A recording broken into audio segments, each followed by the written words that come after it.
Here's how I took my hamstring from looking like this to looking like this, all in 3 years using these 5 principles. And the worst part was, it wasn't like I wasn't training them hard before. I was doing RDLs, hamstring curls, deadlifts, and they just weren't responding the way I wanted them to. And then over the last few years, I made major changes to my training split, my exercise selection, my execution, my foot positioning, and really my overall training philosophy. And my hamstrings absolutely transformed. So in this video, I'm gonna break down exactly what I changed, why it works, the biomechanics behind it, and how you can apply it today to your training. All right, let's get into it.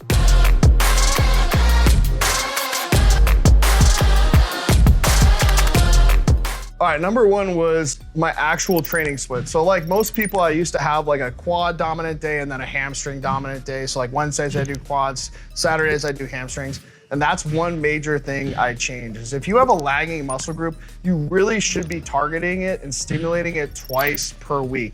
So instead of thinking of having a quad day and hamstring day, what I started to do was on both of my leg days, I hit hamstrings. So I would also hit quads, but I really would focus on hamstrings on both days. And that would give me 2 times the stimulus. Instead of trying to absolutely destroy myself in one singular session where I get super sore, it'd be hard to recover, I stimulate them 2 separate times to the week, which I found to be absolutely enormous for my progress. Okay, number 2 was actual exercise selection. So I used to just think, okay, what is the hardest exercise? Like let's say a deadlift or an RDL. But really what I started thinking about is what is actually giving me the most stimulus and growth within the hamstring, and actually the opposite of that. What's giving me the most stimulus for the least amount of accumulated fatigue, CNS tax, soreness, because I want to be able to get back and recover and hit those hamstrings again and stimulate growth. Okay, so what are those exercises? Number 1 for me, staple, is a seated hamstring curl. It's gonna hit all heads of the hamstring.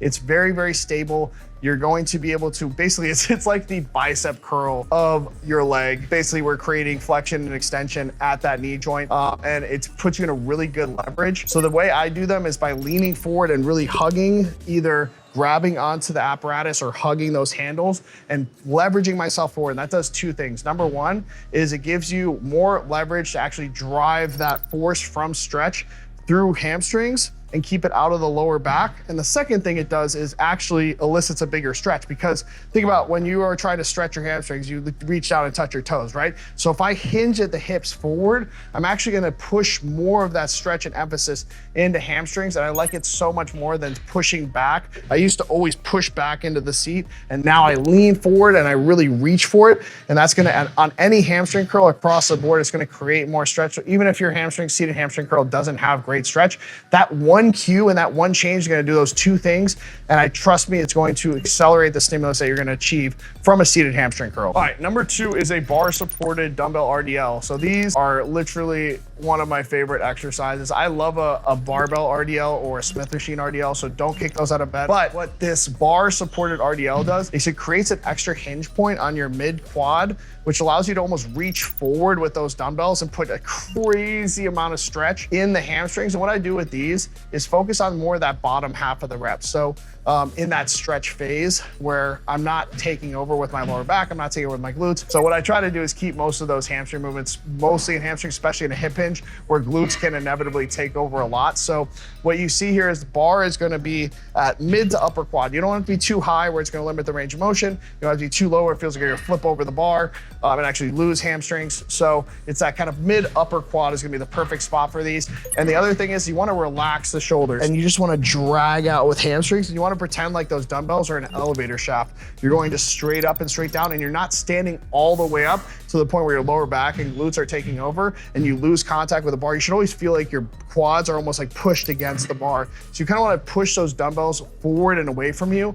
And as you get into stretch, pause and stretch, and then think concerted drive and drag through your hamstrings. You're gonna have to go lighter on these than you would a traditional dumbbell RDL, because that extra hinge point and pushing forward puts so much more pressure on your hamstring. Plus you're getting more range of motion, because I always do these in a deficit, so you can almost reach almost past your feet. It's also a great hypermobility exercise in the sense of you're creating those stretch adaptations. It's like a forced partner stretch, and that's why you guys see me train like this. You guys might think, oh, I do hours and hours of mobility. That's not the case. I just train like this in these length of positions time and time and time again, and I don't really need to do any mobility work because because my muscles are so adapted to that type of stimulus. All right, number 3 is lying hamstring curls. I know a lot of people are kicking these out of bed because they're, oh, you don't train the whole hand, like all heads of the hamstring, but I think it's also a terrific exercise just because essentially it's going to still provide like a different stimulus than, let's say, a seated hamstring curl or a hip hinge movement. I think it's a lot of gyms don't have a seated hamstring curl, or the seated hamstring curl is absolute garbage. I feel like across the board, like lying hamstring curls tend to be a little better. What I like to do with a lying hamstring curl on most machines is add an extra pad underneath my quads just to maximize range of motion within reason, just to get that huge stretch at the bottom. And then same thing, don't think explode out of the bottom of the rep, sink into that stretch position and then just drag out with hamstrings.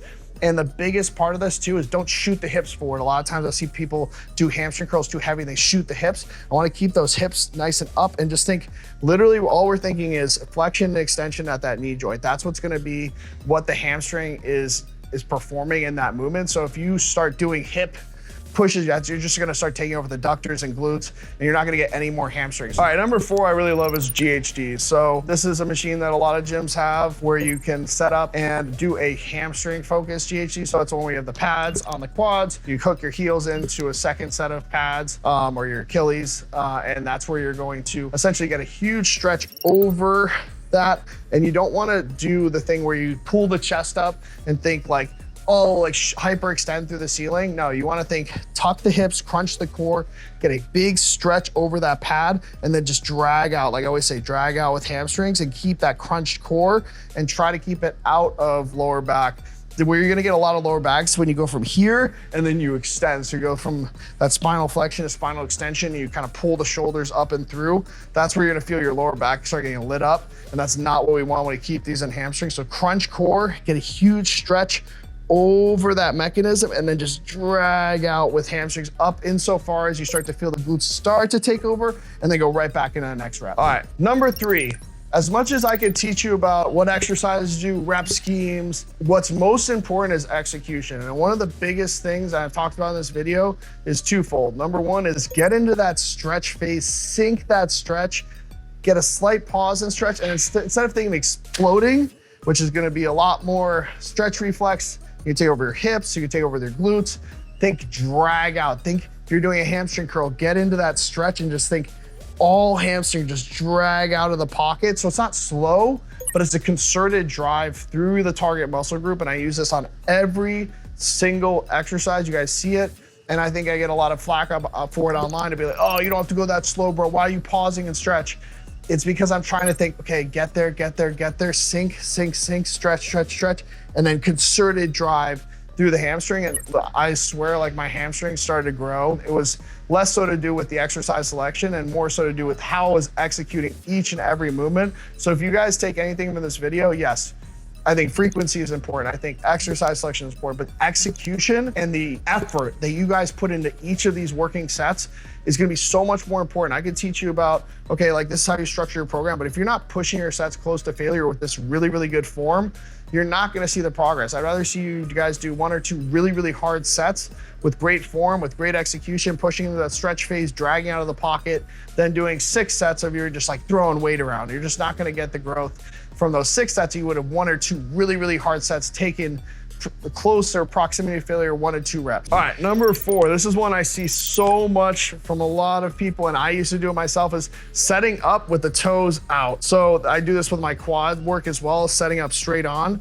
Same thing, you guys, go more narrow. We want our ankles, knees, and hips all to be in alignment to drive maximum force through the hamstring. So if our toes are out, and we're wide with the feet, you're just gonna get a lot of adductor and a lot of glute, because now you're almost pulling in, then getting that knee flexion. And that's what the hamstring is really gonna be responsible for. So go narrow, so move your feet in like 2 or 3 inches each and try a rep, and you'll be like, oh, there are my hamstrings. And you do this for every single exercise. Do it for your RDLs, do it for your GHDs, do it for all the exercises that I mentioned in point number 2.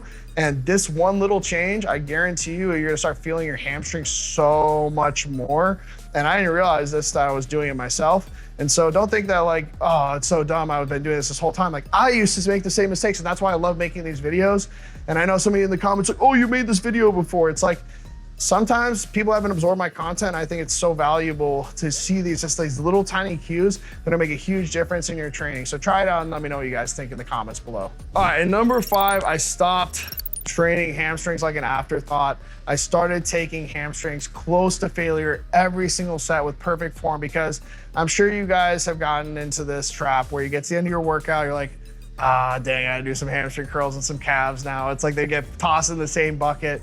I'm sure if you guys are serious bodybuilders, I'm sure you're not like that, but I know I used to be like that when I used to be more of a lifestyle type lifter. In my 20s, I just wanted to look good. I would just kind of like be like, oh, I gotta get some hamstrings at the end of this workout. Let's go some lying hamstring curls for 12 to 15 and get out of here. Whereas now I attack those sets. I treat lying hamstring curl like I'm attacking a hack squat, right? And I think that it's really hard to shift that mindset of like taking, let's say, an isolation or a single joint movement, let's say hamstring curl or seated hamstring curl, with as much intensity and intentionality as you would like a hack squat. You know, people get their headphones on for a squat or hack squat and they're just like getting lit. Like, you have to take that same mentality into those isolation movements as you would your compounds, because those are going to be just as important to growth, if not more important than, let's say, your RDL. Because if you just treat it like, oh, I'm just going through the motions, like, you're not going to grow from that. So attack those sets, take them close to failure. Obviously, keep the form really safe, really clean, get into those stretch positions. But that's going to be what drives growth, is great form, taking close to failure. All right, so I hope this video helps you guys grow your hamstrings a little bit like it helped me. And if you guys want to optimize your training even more, make sure to check out the torque drop. We just dropped on June 1. I'm so proud of this drop, guys. We've got the V2 wedges, we've got the chest and back range of motion extender, we have the apparel, we got the torque bag. There's so much amazing stuff to optimize your training and just the way you perform. So if you guys have already supported that drop, thank you so much. If you have not, go check out the torquegear.com to go get the best training supplies. Literally, I'm so excited. The brand is growing, the community is growing. You guys are posting on Instagram and tagging the page. It's so freaking cool and I'm so appreciative. But I love you guys, I appreciate you guys. If you guys are loving this style of content, we're putting a lot of work into it. We're scripting these, we're making sure you guys are getting the most quality from these videos. Make sure to comment down below, like the video, subscribe to the channel, and I will see you on the next video.